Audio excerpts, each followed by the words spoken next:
Disclaimer: seluruh cerita, karakter, nama, tempat, organisasi, dan kejadian dalam video ini adalah karya fiksi dan dibuat semata-mata untuk tujuan hiburan. Apabila terdapat kemiripan nama tokoh, tempat, atau peristiwa dengan kejadian nyata, hal tersebut murni tidak disengaja dan hanya merupakan kebetulan. Video ini tidak dimaksudkan untuk menyudutkan, menghina, memfitnah, atau merugikan individu, kelompok, instansi, maupun pihak manapun. Harap nikmati video ini sebagai karya fiksi. Terima kasih atas dukungan dan selamat menonton. Halo guys, apa kabar kalian? Mimin harap kalian baik-baik aja. Di video kali ini, kita akan melanjutkan pembahasan manhwa Kembalinya Sekte Gunung Berbunga part ke-93. Tanpa berlama-lama, mari kita masuk ke ceritanya. Cerita kita lanjutkan. Di pembahasan terakhir, ketika murid-murid Gunung Berbunga memasuki gerbang, semua mengerutkan kening melihat pemandangan yang ada di depan mereka. Kota itu terlihat seperti kota mati yang tidak berpenghuni. Yunjong penasaran menanyakan, apakah telah terjadi wabah atau semacamnya? Chunmyung menimpali bahwa tidak seperti itu. Tempat itu malah terlihat seperti sudah kehilangan kehidupannya. Di sana hampir tidak ada tanda-tanda orang di jalanan di depan mereka. Sangat jarang, mereka bisa melihat orang bersandar di dinding dan terengah-engah.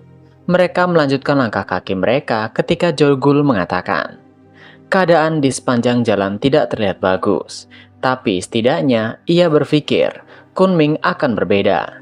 Nyatanya di Kunming malah lebih parah. Jolgul meneruskan, ia mendengar keadaan menjadi sulit sejak perdagangan teh berhenti. Tapi siapa sangka akan berakibat seburuk itu. Yunjong yang melihat ke sekeliling juga tidak bisa tidak terkejut. Dia menimpali, apakah itu satu-satunya alasan? Dikatakan bahwa ada kekeringan di sana juga. Jadi itu mungkin memiliki efek yang lebih kuat. Saat itu Chunmyung menyela pembicaraan mengatakan, sepertinya itu tidak penting untuk sekarang. Jadi yang lebih penting adalah mengumpulkan informasi. Baekjun menghentikan langkahnya menambahkan, untuk saat ini mereka dapat berpencar dan bertanya-tanya di mana mereka bisa menemukan rumput ungu. Saat matahari terbenam, mereka akan berkumpul di sana lagi. Chunmyung terlihat lebih dahulu bergerak dan terus berjalan. Saat itu, Baekjun memanggil Yui Seol. Yui Seol berbalik menatap Baekjun penasaran. Baekjun memerintahkan untuk Yui Seol pergi bersama Chunmyung, dampingi Chunmyung dan pastikan Chunmyung tidak membuat masalah. Mendengar perintah itulah yang pada akhirnya membuat Chunmyung berhenti. Dia berbalik dan memasang ekspresi tidak senang sekaligus kesal. Dia berteriak, apa-apaan itu? Apakah Baekjun berpikir ia akan melakukan tindakan berbahaya atau semacamnya? Pertanyaan itu sepertinya jawabannya sudah jelas. Waktu berlalu beberapa saat kemudian. Chunmyung terlihat berada di sebuah kedai di lantai 2. Dia memandang sekitar. Dari POV yang lebih luas, dia hanya bisa bergumam. Tempat itu hancur berantakan. Kota itu tampak seperti tidak memiliki kehidupan.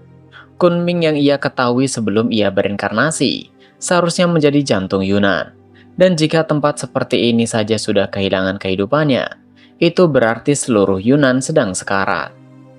Chunmyung berkali-kali mengerutkan kening. Dia merasa itu terlihat seperti gunung berbunga di masa lalu. Namun beruntung, gunung berbunga dapat pertolongan karena Chunmyung berinkarnasi. Jika dia tidak berinkarnasi, apakah gunung berbunga akan menjadi seperti ini? Saat itu, lamunan Chunmyung dihentikan oleh kata-kata Yui Seol yang duduk di depannya mengatakan rumput ungu. Chunmyung terbangun dari lamunannya, menoleh ke arah Yui Seol. Dia kemudian mengatakan, saat ini yang lain sedang bersusah payah di luar sana, di bawah terik matahari, berusaha mati-matian mencari informasi mengenai rumput ungu. Dan anggota paling muda malah duduk di sana, bersembunyi di kedai teh sembari minum teh sepuasnya. Sungguh tidak masuk akal. Ternyata Chunmyung menebak apa yang Yui Seol akan katakan. Mendengar itu, Yui Seol tidak bereaksi apapun. Dia hanya diam menatap Chunmyung. Yui Seol terus menatap Chun Myung yang membuat Chun Myung akhirnya menyerah. Dia kemudian bangkit dari duduknya mengatakan dengan getir, "Baiklah, ia akan keluar." Yui Seol akhirnya mengangguk. Dia tidak mengatakan apapun tapi seolah dia lega. Namun rasa lega itu tidak berlangsung lama, karena Chun Myung saat itu meneruskan. Ia akan keluar dan berkeliling mencari di setiap sudut sendiri. Pernyataan Chun Myung yang ingin pergi sendiri mengejutkan Yui Seol. Dan tiba-tiba saja Chun Myung mengamuk. Dia menendang, memukul, dan berteriak bagai orang kesurupan. Chun Myung benar-benar kesetanan tidak tertolong. Melihat Chun Myung yang seperti itu membuat Yui Seol keringat dingin ketakutan. Dia mungkin berpikir Chun Myung marah dan akan menyebabkan lebih banyak masalah. Yang pada akhirnya, Yui Seol menyerah dan menanyakan, apakah ia harus pesan secangkir teh lagi? Kata-kata itu membuat Chun Myung akhirnya tersenyum lebar. Dia terlihat bahagia karena tidak harus pergi berkeliling. Dia kemudian memanggil pemilik kedai dan memesan beberapa camilan dan minuman. Dia memesan menu yang paling mahal di kedai tersebut. Pemilik kedai dengan cepat bergerak. Dia merasa bersyukur karena pada akhirnya ada orang yang memesan teh termahal mereka. Itu tidak bisa dibayangkan. Tapi tiba-tiba larinya terhenti saat Chun Myung menegurnya. Chun Myung ingin menanyakan sesuatu. Pemilik kedai terkejut saat melihat Chun Myung menyodorkan selembar kertas bergambar tumbuhan. Chun Myung mengatakan bahwa itu adalah rumput ungu. Pemilik kedai mendekat mengamati gambar tersebut mengatakan, ia tahu setiap teh yang ditanam dan diperdagangkan di wilayah ini. Tapi, ia belum pernah mendengar rumput ungu. Chun Myung mengerti dan meneruskan, jika begitu, apakah ada orang di sekitar yang tahu banyak tentang tanaman obat? Pemilik kedai berpikir sejenak mengatakan, ada seseorang yang ia kenal. Seorang ahli tanaman obat yang cukup dihormati di Kunming. Jika Chun Myung mau, ia bisa memanggilnya datang ke kedai. Chun Myung sedikit terkejut karena sepertinya begitu mudah menanyakan, apakah tidak masalah? Pemilik kedai dengan mengedipkan satu matanya pada Chun Myung meneruskan, itu tidak masalah. Walaupun mungkin butuh sedikit waktu sampai ahli itu tiba. Ia tidak ingin Chun Myung bosan menunggu jika hanya ditemani teh dan camilan. Diakhiri tawa khas pemilik kedai. Chun Myung mengerti apa maksud dari pemilik kedai sehingga dia menyodorkan koin emas di atas meja, sembari menanyakan, apakah pemilik kedai menyiapkan hidangan lain? Ia merasa lapar sekarang. Pemilik kedai begitu bersemangat. Dia berlari ke belakang dengan berteriak, tentu saja ada banyak hidangan di sana. Baik teh maupun makanan, serta ahli tanaman obat. Ia akan bawakan sendiri semuanya pada Chun Myung. Melihat pemilik kedai berlalu dengan senyuman cerah di wajahnya, Yui Seol yang heran menanyakan, apakah memang ini rencana Chun Myung sejak awal? Chun Myung menatap di mana pemilik kedai berlalu menjawab, saat ini mereka sedang berada di wilayah yang tidak dikenal. Apa gunanya mereka berjalan kaki dan berkeliling tanpa arah?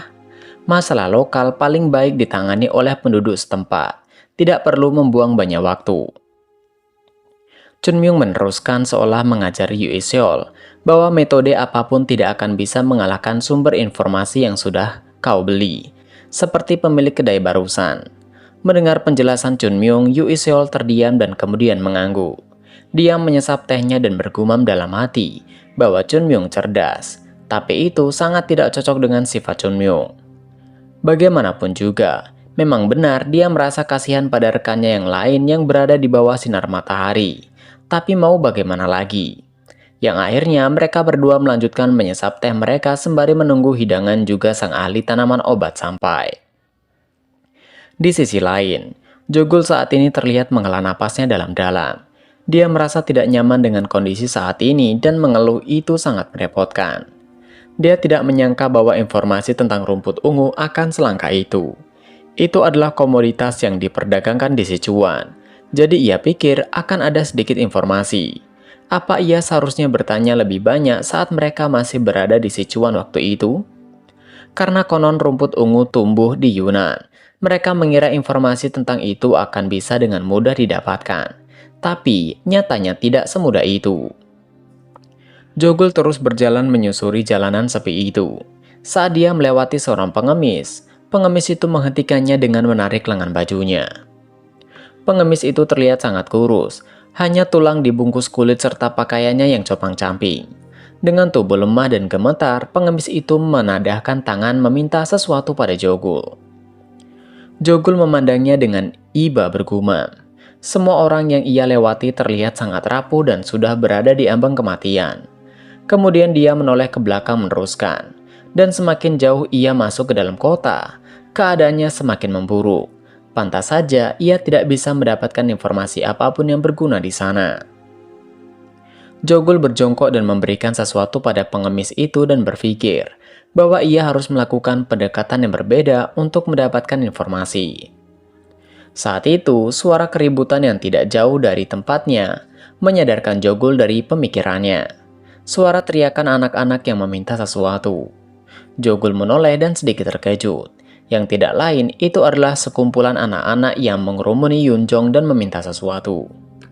Tidak mengherankan lagi, meskipun Kunming sangat besar, wajar saja untuk saling bertemu beberapa kali karena ini adalah pertama kalinya mereka di sana.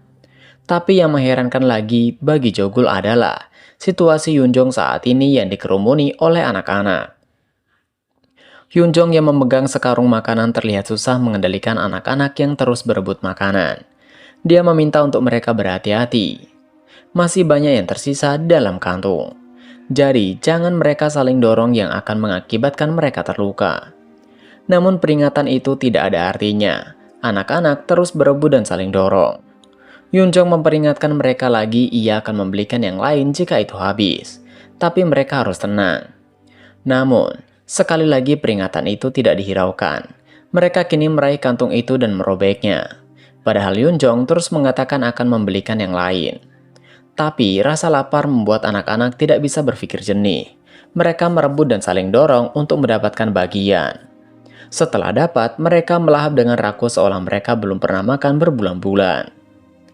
Setelah kantung makanan di tangan Yunjong kosong, anak-anak kelaparan itu pergi meninggalkannya tanpa ucapan terima kasih sedikit pun.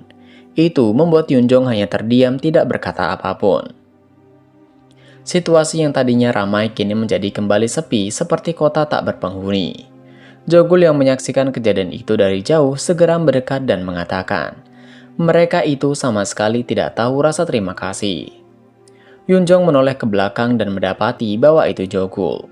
Yunjong memasang ekspresi kaku ketika menimpali. Mereka bukannya tidak mau, tetapi tidak bisa. Jogul terkejut juga bingung dengan pernyataan Yunjong. Yunjong meneruskan, sopan santun adalah hal yang baru bisa dilakukan setelah perut kenyang. Bagaimana mungkin anak-anak yang akan jatuh pingsan karena kelaparan ekstrim seperti mereka tahu tentang konsep terima kasih? Mungkin ada saudara yang lebih lemah menunggu di rumah, atau orang tua mereka yang sakit parah. Jadi lebih baik Jogul tidak menyalahkan anak-anak. Jogul akhirnya mengerti. Dia meminta maaf pada Yunjong yang telah salah dalam berkata-kata. Melihat Yunjong yang terlihat marah, Jogul merasa ketakutan. Meskipun mereka sudah lama bersama, ini adalah pertama kalinya ia melihat Yunjong semarah itu. Tiba-tiba suara keributan yang tidak jauh dari tempat mereka terdengar. Suara tuduhan pencurian. Yunjong dan Jogul terkejut secara bersamaan menoleh ke arah sumber keributan tersebut. Terlihat seseorang tengah memarahi seorang bocah yang memintanya untuk menyerahkan sesuatu milik bocah tersebut. Bocah itu meronta dan menyangkal bahwa ia tidak mencuri, tapi seseorang memberikan itu padanya. Namun seorang itu tidak percaya. Dia melempar bocah itu hingga tersungkur di tanah dengan sebuah pangsi di tangannya. Bocah malang itu tidak bisa melawan. Selain tubuhnya tidak sebanding dengan pria dewasa itu, tubuhnya juga lemah karena kelaparan. Pria itu kemudian menarik sebilah saja mengatakan, di seluruh Kunming, siapa yang mau membagi makanan pada pengemis? Dengan memegang salah satu tangan bocah itu, pria tersebut memaki. Sebaiknya mereka melihat apakah bocah itu akan terus bertahan setelah ia mematahkan salah satu lengannya. Bocah itu begitu ketakutan dan berteriak saat menutup matanya. Tapi akhirnya adegan itu digagalkan oleh Yunjong. Dia bergerak cepat menahan pria itu dan menanyakan, apa yang pria itu sedang coba lakukan? Yunjong mengatakan apa maksud pria itu menuduh bocah tersebut mencuri, sedangkan dirinya yang membeli makanan itu dan membagikannya pada para anak-anak. sedangkan dirinya yang membeli makanan itu dan membagikannya pada anak-anak. Pria itu terkejut karena tidak menyangka Yunjong yang telah memberikan makanan pada bocah tersebut. Yunjong melemparkan pria itu mengatakan, memukul anak tanpa tahu cerita lengkapnya. Apakah pantas manusia melakukan hal yang begitu keji? Dengan merintih kesakitan, pria itu meminta maaf pada Yunjong. Dia menjelaskan bahwa berbagi makanan di Kunming itu jarang terjadi.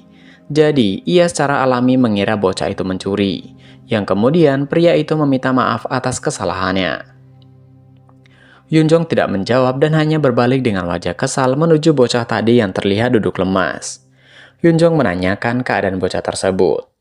Dengan menunduk sedih menatap tangannya, bocah itu mengatakan ia tidak apa-apa, namun pangsitnya hancur.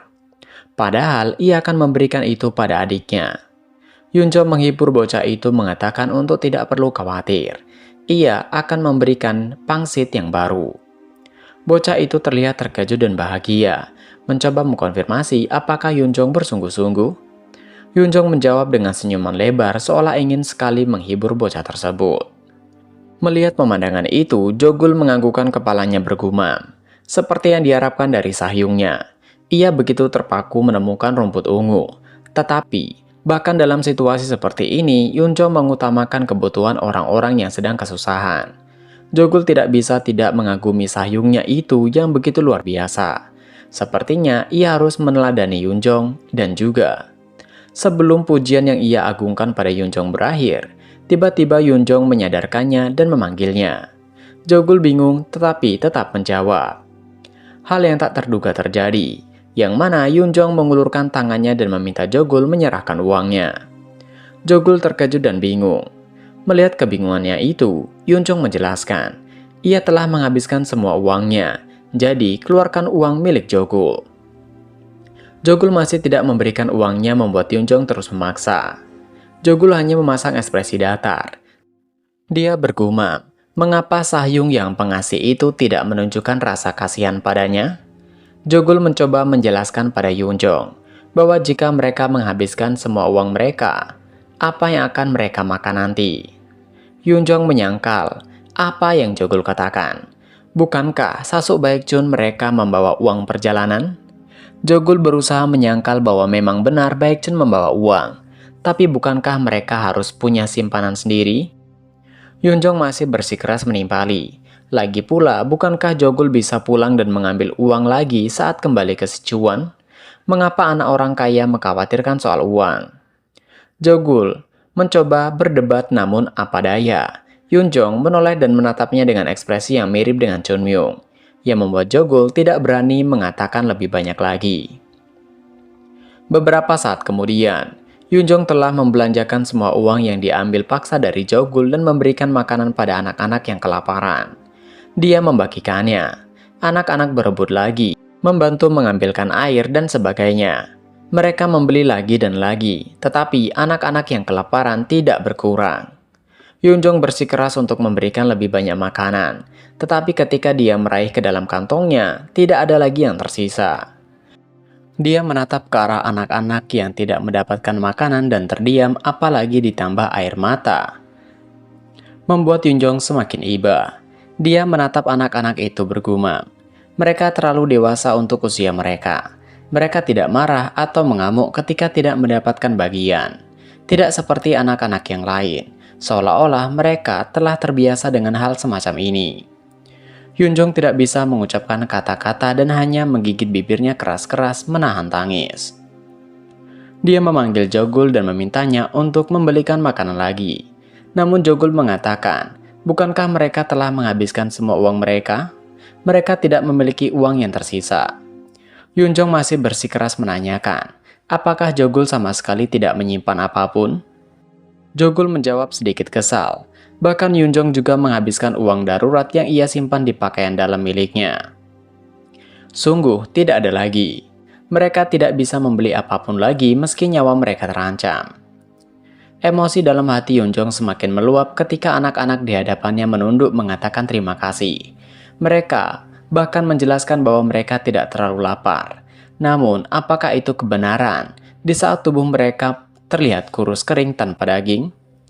Saat itu, Yunjong tiba-tiba menarik pedang di pinggangnya, menyodorkannya pada Jogul, meminta untuk Jogul menjual pedangnya.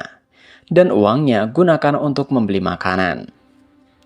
Tentu saja, Jogul terkejut. Dia mencoba untuk menghentikan Yunjong mengatakan, bagaimana mungkin Yunjong melakukan itu? Sepertinya Yunjong telah siap dengan semua konsekuensi yang akan ia hadapi setelahnya. Jogul masih mencoba untuk menghentikan Yunjong, menanyakan, bukankah itu adalah Plum Blossom Sword? Apakah Yunjong akan menjual artefak suci sekte mereka tanpa izin? Hukumannya akan terlampau berat. Mengapa Yunjong berbuat sejauh itu? Yunjong menanyakan balik, apakah Jogul mengatakan hukuman? Jogul membenarkannya. Namun Yunjong masih bersikeras menjelaskan. Jadi apakah maksud Jogul bahwa ketua sekte akan memarahinya karena menjual pedang untuk memberi makan anak-anak yang kelaparan? Yang kemudian itu membuat Jogul memikirkan ketua sekte dan bergumam. Tidak, ketua sekte pasti akan memarahinya dulu karena tidak menjual pedang. Yunjong mengatakan bahwa tidak ada lagi yang bisa mereka bicarakan.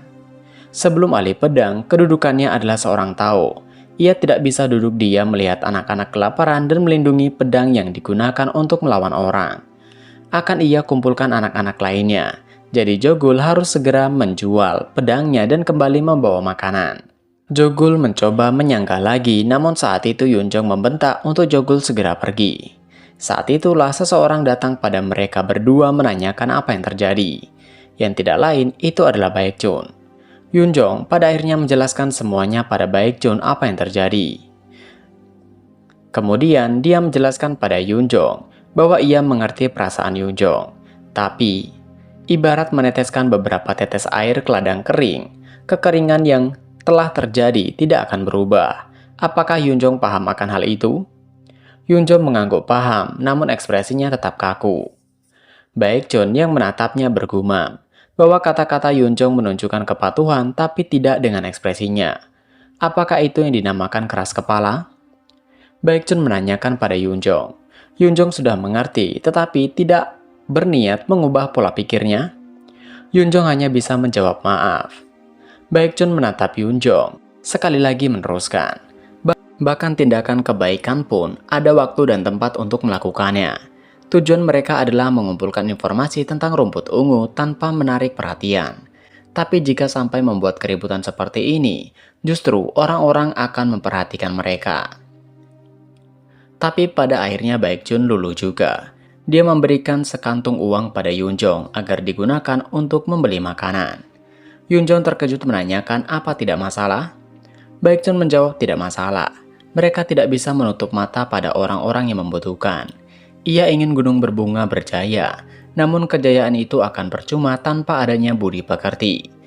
Jika mereka meninggalkan sikap itu, alasan apa yang bisa dimiliki gunung berbunga untuk berdiri di atas sekte lainnya? Jadi segera bergerak. Mendengar kata-kata Baekjun membuat Yunjong kemudian tersenyum. Jogul yang penasaran menanyakan, mengapa Baekjun ingin mereka cepat bergerak? Bukankah tidak masalah jika melakukannya dengan santai? Baekjun menjelaskan, memang mereka harus cepat bergerak sebelum si iblis Chunmyung tahu. Yang pada akhirnya, keduanya mengerti. Singkat cerita mereka telah mendapatkan banyak makanan dan mulai membagikannya. Semakin lama semakin banyak yang berkumpul, bahkan orang dewasa juga mulai berkumpul. Jika terus terjadi, mereka akan kehabisan makanan dengan cepat. Baekjun mulai khawatir. Karena dengan keributan seperti itu, mereka akan benar-benar menarik perhatian. Baekjun berpikir akan meninggalkan makanan itu, namun jika ia melakukannya, yang ada hanya akan menyebabkan masalah. Mereka akan saling tikam, ia tidak bisa melakukannya. Dan pada saat kekhawatirannya belum sepenuhnya hilang, tiba-tiba terdengar suara teguran yang mendekat ke arah mereka. Benar saja, mereka telah menarik perhatian yang menyebabkan sekelompok orang datang menuju ke arah mereka. Mereka menanyakan, apa yang sedang Baekjun dan kelompoknya lakukan? Dan chapter pun berakhir. Itu tadi adalah pembahasan video manhwa Kembalinya Sekte Gunung Berbunga part ke-93. Sebelum mengakhiri video ini, Mimin ingatkan untuk like, komen, dan juga share video ini agar ramai penontonnya. Terima kasih dan sampai jumpa.